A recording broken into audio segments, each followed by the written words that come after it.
Welcome back to another episode of Georgeonsports with me, your host, George Couture, returning to the show, Sky Sports NFL editor, Cameron Hogwood. Cameron, I think it's criminal with me to not kick off the show with the horrendous news of Aaron Rodgers and his torn Achilles. I mean, damn. You have all the off-season hype, the big trade that happens, the New York media, becoming the face of the franchise pretty much instantaneously. You have the first game of Aaron Rodgers' career first game of the season with the Jets, and you have the run out, holding the flag. I don't know if you saw the intro into the MetLife Stadium, but it was electric. The lights were down, the phone cameras were out, and he only played 4 snaps on offense essentially before he unfortunately tore and completely ruptured his Achilles. I will say, obviously, the Jets go on to win the game, 22-16. But man, this, if anything, this just is a reminder to people, both fans, players, media personalities, everyone. We love the NFL, but the lows of the NFL can be really, really low. And here's a prime example. Yeah, it was almost too unbelievable to kind of even envision happening. I mean, like you say, the huge build-up all off-season and the hard knocks and the show last night, it felt like a Broadway show. Aaron Rodgers coming out, the lasers around the ground, the kind of Method Man introducing him, kind of AC/DC track playing as he comes out, kind of the spotlight just following him onto the field like this superstar that he is. And that was what he meant to this franchise. He was the new face of long-lost Super Bowl hope for this team. They hadn't had this feeling in a long, long time, since the days of Joe Namath. And here Aaron Rodgers comes along to reinvigorate this franchise that he deemed ready to win and that they deemed ready to win. And I kind of said this offseason, it almost felt like they needed each other as much as one needed the other as much as the other needed them. And to see him go down, I think I spoke to Neil Reynolds yesterday and he put it perfectly. It was just deflating. Even whether you were a Jets fan or a neutral, it was deflating because Jets fans obviously wanted to see, could this Super Bowl dream come to fruition with Aaron Rodgers? It might well have, because like we say, they're a team ready to win. But then as a neutral, it was deflating because you were intrigued to see this unfold and to see how this goes. And the last thing you want now is, he's 39. You don't want to see this end his career. And I don't think he's the kind of player or man that goes out like that. He'll want to come back. And he said in the offseason he has every intention of playing more than 1 year for the Jets, but just such a cruel twist that epitomizes what football can be at times. And I also spoke to kind of former 3-time Super Bowl winning executive of the year, Scott Pioli, yesterday, who was obviously part of that Patriots dynasty team. And he had similar with when Tom Brady went down and tore his ACL very early in a season. He said, a lot of people go to kind of the business side of things immediately, thinking, what are we going to do? We're still going to win. And he said, what we need to be thinking about is that this guy he's gone down injured. It's a terrible blow to him, to the team, to fans that come out to watch him play. So that side of thing is important to remember, that this guy that puts everything into this game, but whether you love or loathe Aaron Rodgers, he puts absolutely everything into football and loves the game, wants to win more than anybody. To see him go down like that, it's just heartbreaking. And I guess the silver lining is that incredible ending to the game for the Jets, where Robert Saleh's kind of sprinting down the touchline and down the sideline and kind of celebrating with his team. That was really nice to see. But yeah, I mean, you just couldn't write it. Or maybe you could if you're a Jets fan. Maybe you could write it. Maybe you could.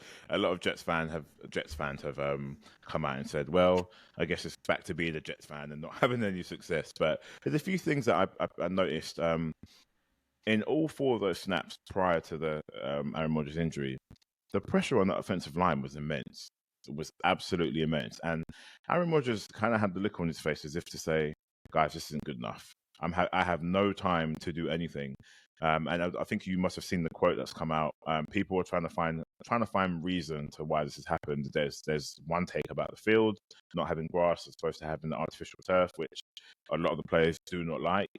There's apparently Aaron Rodgers wasn't a fan of play calls that required the O-line to cut block or low block because it didn't give him enough time. And on that particular play, you see the replays, that's exactly what happened. He didn't get enough time, and the defensive linemen were able to pressure him. going down for the sack, and obviously he ends up rupturing his Achilles. But yeah, I mean, whether it was the field or not, or whether it was that particular play call or not, or the O-line weren't, doing getting their assignments right, no one could have scripted this, and no one, it hasn't come intentionally. It's part of the game. It's one of the most horrible parts of the game in a particular situation like this, where the guy hasn't even the first few seconds on the field, and he's out. Looking at people's reactions, painting Manning on Manning casts, just complete disbelief. And you're right, deflated is the word. But I say all that to say, of course, they won the game. It ended on a high. I forget the guy's name. I think it was Wilson, the rookie wide receiver who there were clips surfacing online. David Gibson, yeah. That's the one. There were clips online where Robert Saleh and his team brought him into the office to let him know that he made the team, and lo and behold, he goes out there and wins the game in spectacular fashion. But then you have to come back to the reality of, right, we have no Aaron Rodgers. Zach Wilson is our guy moving forward. What are your thoughts on what they do? Obviously, they stick with Zach Wilson for the time being, but I think we'd be a fool to suggest that they won't bring in another guy. Yeah, I think, Robert Saleh had to say that this is Zach Wilson's team. What you can't not say it, because what a blow that is to Zach Wilson's kind of confidence if you say anything different.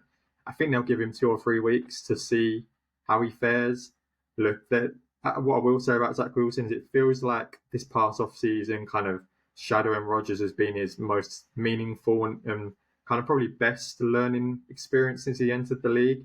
It felt like he was kind of a rabbit in the headlights over those first couple of years, and maybe didn't get the right preparation on his part and in the team's part as well. Even though he can have all the talent in the world, and Jets have plenty of talent around him, I think it took him time to settle down, and we saw that there's so many accuracy issues. Still, the field read, we saw an interception on Monday night, it's still not there. And I think what the Jets tried to do Monday night was just give him short stuff underneath, lean on Breece Hall, lean on Breece Hall, lean on that defense that will get you the ball back. One of the top 3 defense.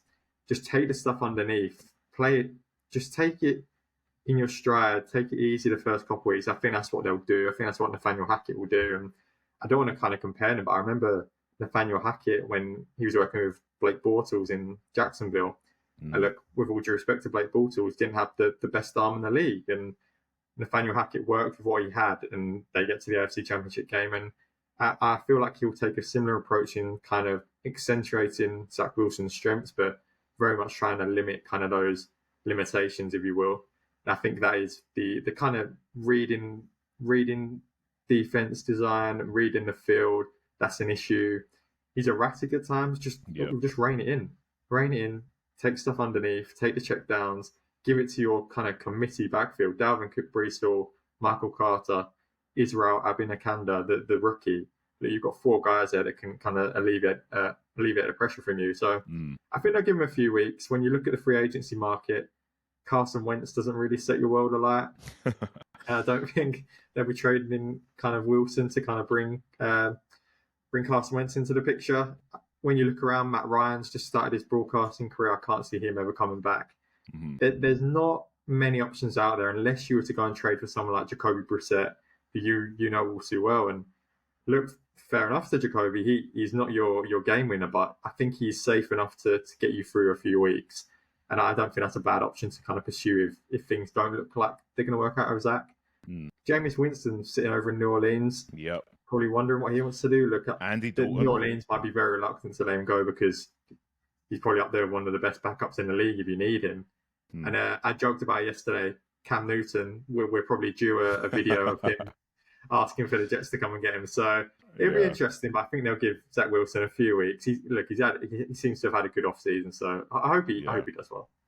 I mean, the one thing we know that will remain constant is that defense, and that defense will be able to carry them through a number of games.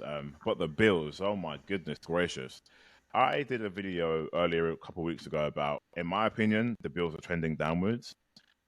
Josh Allen, oh my God, it feels as if he needs Brian Daboll back. He needs someone who's going to tell him like it is. Stop playing javelin. This isn't the Olympics. The guy's out there just launching 3 interceptions to the same as Whitehead, I think his name was, if I forget his name. They looked terrible. they looked really, really bad. All they had to, and credit to the Jets defense, they're a great defense, but Josh Allen and the Bills just needed to manage this game. Don't do anything wild, anything crazy. Make use of James Cook like they did.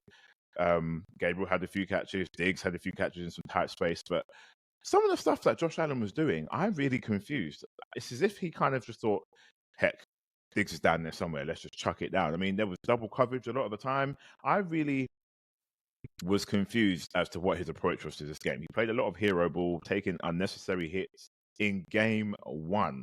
Every time the cameras panned over to head coach Sean McDermott on the sidelines, his face was almost in just utter disbelief. What is going on with these Bills? It almost felt like it was Josh Allen of rookie year, Josh Allen again. It was just, and it was really, really worrying actually, because we saw it a little bit down the stretch last year. Look, he's always been the same way, and he'll never change with that kind of bombs away approach. Even if you're dropping 7 men into coverage, he's still going to take that shot downfield, and we know that. But look, it's time to kind of adapt and evolve now. Look what Patrick Mahomes did. Defense has dropped 7 men, so he evolved. He changed the way he played a little bit. The Chiefs changed the way they played. Josh Allen just doesn't seem to be learning from his mistakes and still taking these kind of risky throws. Look, you need to take risks to win a football game in the NFL, but not to this extent. It's just some of these interceptions were out of control, were so careless, erratic. I mean, it's one of the weirdest parts was it didn't seem like he trusted his protection. He was kind of leaving the pocket, and I'm not really sure you needed to at times. Like you kind of put it well there, he was trying to play hero ball when didn't really need to at times. All they had to do was play a clean game to beat a Jets team. Look, of course, that defense is incredible, but that offense behind Zach Wilson was nowhere near the level to kind of warrant that kind of play from Josh Allen. And they were everyone's team that people were worried about in that division. Yeah. I think that kind of justified it. Yeah. Josh Allen, of course, incredible quarterback. Look, one of the very best in the league, but how he comes along in his first few weeks is so interesting. Yeah, I think, again, it's not how you start, it's how you finish, but that is a very concerning sight for Bills fans. I think they'll get right, but if any time there's a wake-up call, it has to be now. We move on to the Packers and the Bears, the NFL's longest rivalry, except now you replace Aaron Rodgers with Jordan Love. Personally, I thought the Bears were going to go and win this game, but oh my goodness, the Bears looked like a hot mess. The Packers win the game 38-20. The rivalry continues, and Jordan Love did some good things. I mean, we spoke about this last time about not knowing what the Packers were going to be, and they seem to have a bit of an identity. Romeo Doubs, obviously, Christian Watson wasn't even available. Aaron Jones and AJ Dillon doing what they do best, although Aaron Jones seemed like he did pull up a little bit with a hamstring injury. The Bears, I was very surprised in what I saw from the Bears. There wasn't much cohesion. They didn't seem like they had a real game plan. I hate to say it, but there's been a lot of talk about number 10 for Chicago Bears in Chase Claypool, who had been over to the UK multiple times. But both yourself and I have spoken with him multiple times. Great guy, but I'm not too sure what's going on over there with the Bears. But from the Packers' point of view, they looked all right. The Packers look good, and it almost feels unfair. You can have 31 seasons with Brett Favre and Aaron Rodgers, and suddenly stumble along this guy, and he can also throw the ball well. Look, I think it comes down to also partly, don't take anything away from Jordan Love, but good coaching as well. Look, and I kind of thought similar about what Shane Steichen did with Anthony Richardson, even though he didn't have the cleanest game. We saw the signs of such good coaching to really play to quarterback strengths, and that's what you do. And you put everything around, you build around their strengths.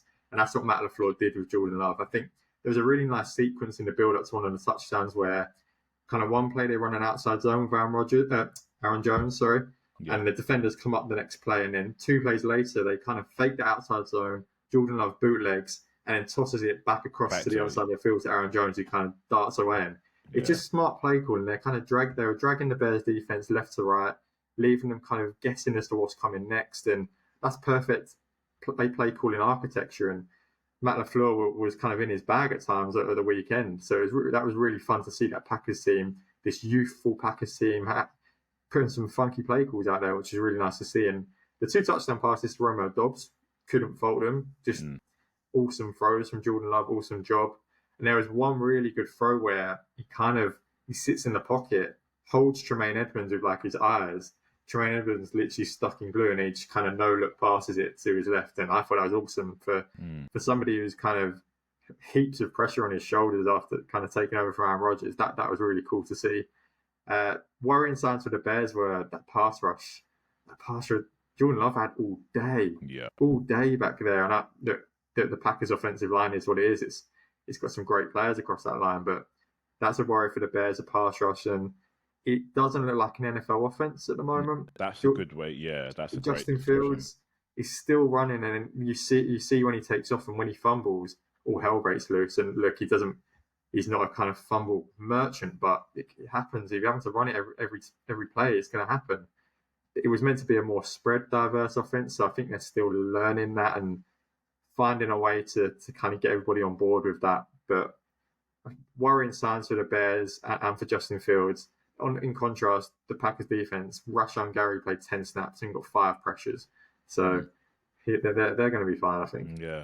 We didn't see much from DJ Moore either. I mean, you look at their receiving core, tight end Cole Kmet, he signed a big contract extension. Donna Mooney did catch a touchdown, but wasn't too present in the game. I mentioned Chase Claypool, who I've seen the term sleepwalking put out there quite a bit, which isn't a great time to relate to your wide receiver. Not to mention one of your starting wide receivers. Roschon Johnson, the rookie running back, he shows a lot of promise. Obviously, you've got Khalil Herbert there too. They both managed to run the rock. But you look across that offense, and aside from DJ Moore, maybe Cole Kmet, and the running backs, I'm not too sure where these targets are going to go. And again, Justin Fields is now being able to run. I mean, previously under different management, he wasn't necessarily given the freedom to do that. And he's obviously comfortable doing it. Yes, it does lead to fumbles, but yeah, I'm not so convinced with their offense right now. Again, it's only week 1, but you can only go by what we've seen, and they didn't look very convincing. I'm just wondering what happens next with this wide receiver core, because there was a lot of talk about, and I'm honing on Claypool here, there was a lot of talk about him prior to this season, and it seems to be continuing into the season, and after game 1, it's even worse. Do you reckon there's a bit of a rocky boat situation there, or is it too early to call?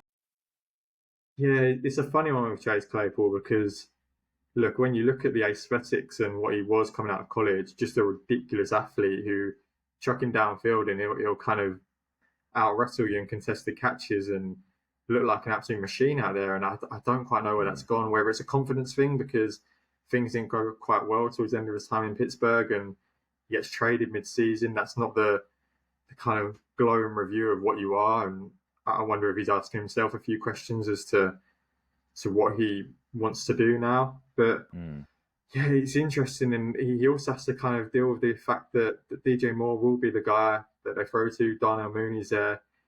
He is fighting an uphill battle, Chase Claypool, to kind of reignite his NFL career because at the moment he's struggling to make it into those top 2 receivers on the Bears team. So it's a funny one, and I never want to kind of put anyone down in NFL because it's a brutal league to be in, and being traded is incredibly tough. And I know he spoke to me about he found it tough kind of moving cities and kind of settling down in a new place, living out of a hotel, etc. So I wonder if he's still finding his feet, but yeah, I think it's just that Bears offense has so many question marks as to what their identity is.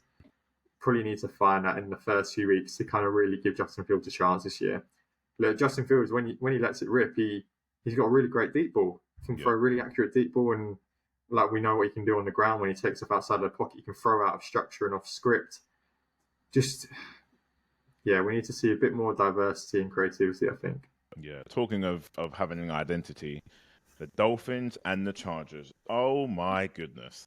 This was a week 1 game, which for me felt like a playoff game. I think everybody knew when the schedule was released, Chargers-Dolphins is a highlight must-watch game, but I wasn't expecting this. A ridiculous game, a thriller of a game. The Dolphins win 36-34. And talking of identities, speed kills. These Dolphins and a healthy Tua Tagovailoa, who, by the way, I'm a huge Tua fan, right? And I'm actually going to do some content on this later.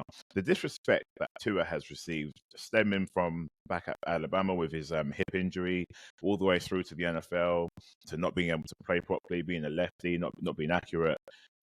This guy came out to ball. I don't know if people saw the comment that Ryan Clark made with regards to his weight and not looking after himself in the off season. And Tua responded with keep your name out your mouth. And lo and behold, he goes out and puts up over 400 yards, a ridiculous number of TDs. It lights up the scoreboard. Pinpoint accuracy. Oh my goodness! Like between double coverage, when you have a guy like Tyreek Hill, of course that makes it easier. But you still need to be able to deliver the ball accurately. I thought he had a hell of a game. That offense looked unstoppable. Of course, both sides chucked defense out the window with such a high scoreline. But oh my gosh, this was a game that was great to watch. The Chargers side of the ball as well. They had the run game going, both Austin Eckler and Joshua Kelly. We have to say Eckler did pull up a little bit of an ankle injury, so we're not too sure how he fares going into week 2. But what a game. Unbelievable game. I mean, Tua was phenomenal, by the way, and you mentioned it there. Just unerring accuracy, just so consistent. One of the most accurate passes I've seen in the league in like the last few years. And you can say what you want about arm strength downfield, but accuracy-wise, that is a fundamental you cannot succeed in NFL without. And he has it to a T. He can thread the needle through any gap, and it's just, I love watching him throw the ball. Just his mechanics are so smooth, so slick. It's so cool to watch. But Tyreek Hill, we have to say, there's never not a good time to say about Tyreek Hill, about what I don't think there are any fair comparisons to him in the league. I think he's such a unique player. There are no kind of like-minded players in the league. You can have kind of the guys that jet sweep and kind of carry the ball after the catch, but he does it all. He is the best field flipper in the league, I think, in terms of kind of back to front speed, in terms of kind of chunk plays downfield and really dragging your team forward past the halfway line. He is incredible at it. I've never seen a quarterback be able to release the ball as early as Tua can, because Tyreek's so quick. You already know he's getting that separation before he kind of made his release off the line of scrimmage, which is ridiculous. And Mike McDaniel did such a cool job with him. Gives him a running style almost, where he'll kind of motion out of the backfield, around, curve his route into like a dagger concept. And by the time he's up to full speed, you've got absolutely no chance. It's just unfair. If you put him in motion, it's game over. And you also got kind of, what helps is you'll throw people downfield at the same time, opens up the middle of the field, and Tyreek's going to absolutely destroy you there.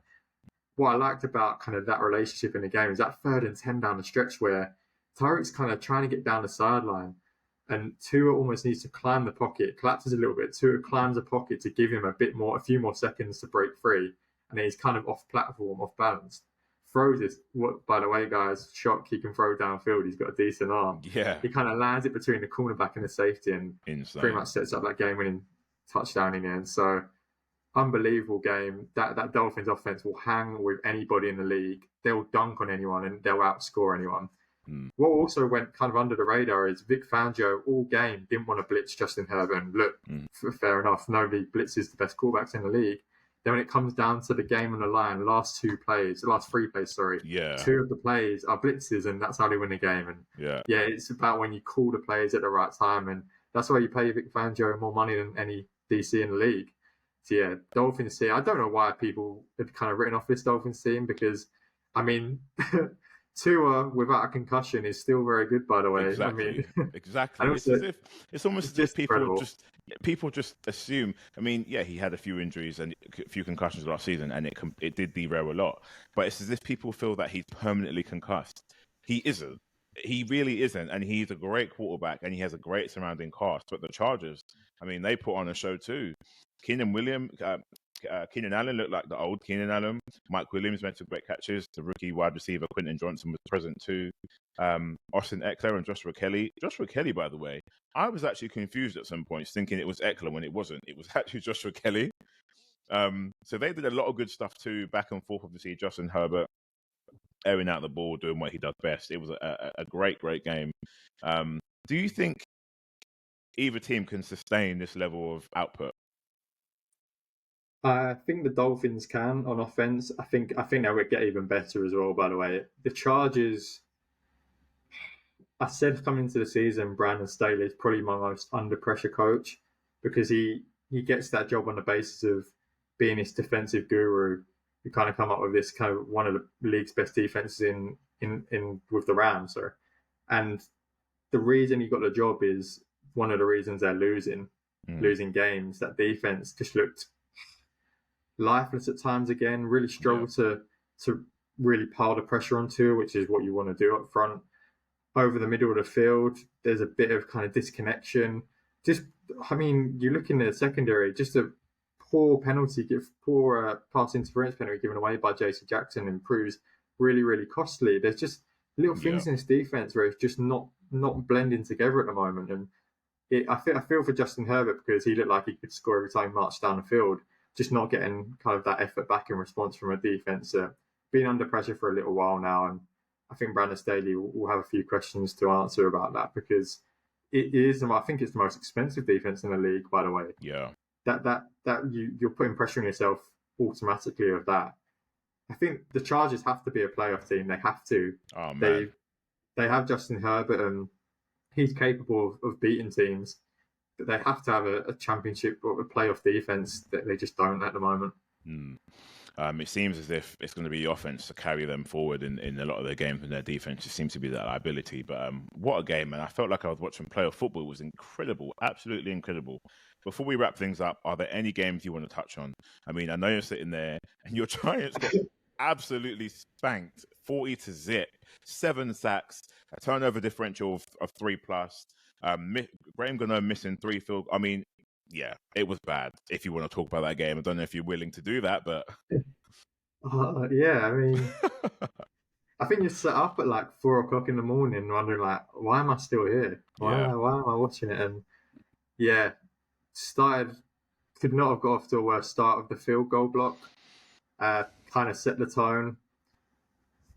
A few questions about Daniel Jones staying in as long as he did. I think there's a bit of a storyline to him wanting to prove that, not him, but probably the whole team wanting to prove that like we're still hanging around fighting.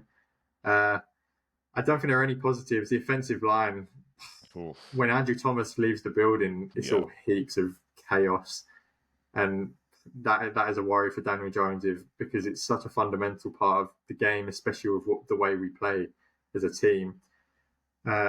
Need to get Darren Waller more involved. Just didn't happen for him. Need to get him in space more. And it's hard to say against a Cowboys defense that has pretty much every area of the field locked down. It's such a potent unit with so many incredible athletes. Micah Parsons, we'll choose to focus on the Cowboys rather than the Giants. Is an incompetence. Micah Parsons is an actual joke. He is I think cheat code. He's probably my favourite to win Defensive Player of the Year. Put on a little bit more weight, it seemed, and he's a bit more. He's not only still as quick as he was, he's now a bulldozer that kind of runs you over. He did anyway, and now he weighs a few more pounds, which is even more frightening.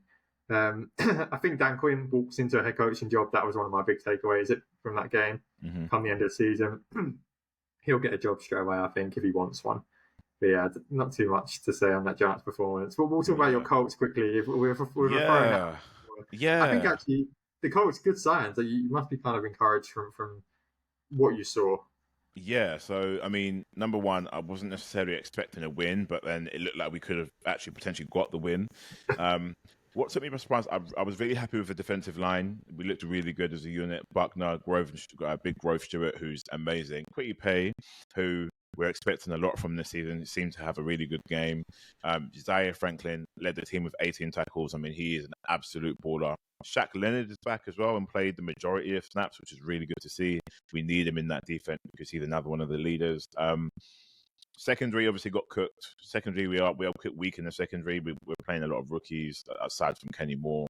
So I anticipate that that's going to be a struggle for us this season, and that showed up. But Anthony Richardson threw a touchdown, albeit a wide receiver screen, rushed a touchdown. I think he threw for over 200 yards. I'm happy with what I saw. The aim of this season is progression. It's to see how we can develop Anthony Richardson and this offense because he is the future for the Indianapolis Colts, whether people like it or not. And he's a physical specimen. I still feel like we need help in the wide receiver room. There wasn't much help there. Tight ends too. We're waiting for some guys to come back from injury. We had no run game. All of our 3 running backs of Deion Jackson, Evan Hull, who's now gone out injured, and I even forget the name of the other guy, one of the running back. We all combined for less than 50 yards. That doesn't work in the NFL game. That doesn't work. Anthony Richardson rushed for 40 yards alone. we don't have a run game, it's going to be very difficult to respect this play action that we want to get going that Shane Steichen wants to use, because that is one of the most effective ways to use Anthony Richardson. Sorry, Jake Funk. That's the other running back. So yeah, that was very poor, very, very poor. And I know JT was watching that game, similarly to how Chris Jones was watching Kansas City Chiefs see Montgomery rush in for the touchdown at the end of the game, when really maybe Chris Jones could have affected that. He's now been paid for in fact, they've added some incentives into his contract and he's come back to the team. Jonathan Taylor is eligible to come back from week 5. He's obviously on the PUP list, and there's talk about him playing from week 5. We desperately need his help. If Zach Moss can return this weekend from the broken arm against Houston Texans, I think we'll have a great chance of winning that game, because if we can have some form of run game, which Zach Moss I'd put at the top of that pile amongst all our running backs, it will help Anthony Richardson massively. But on the whole, I'm not too disappointed. I think we showed a good show. And I'd say for 3 quarters of that game, we looked competitive, but we fell off. And props to the Jags, man. They're a great team. Calvin Ridley hasn't lost a beat.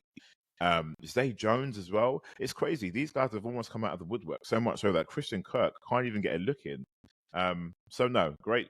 It was a great win for the Jags. They're a great side, but I'm happy with what I've seen from the Colts. And we go into this Houston game hoping to get a W.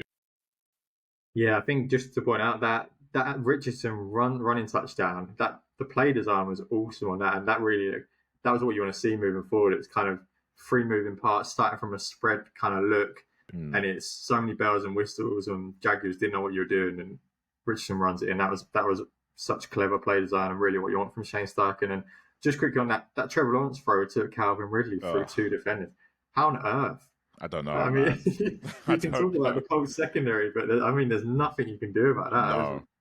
No. Trevor looks even better this year. Yeah, they've taken the leap. What I liked at the end of the game, Anthony Richardson, I think he tried to put the team on his back and he took a few dingers, got hit quite a bit. And at the end of the game, the handshake between Richardson and Lawrence actually told him, and it's come out, you need to start sliding.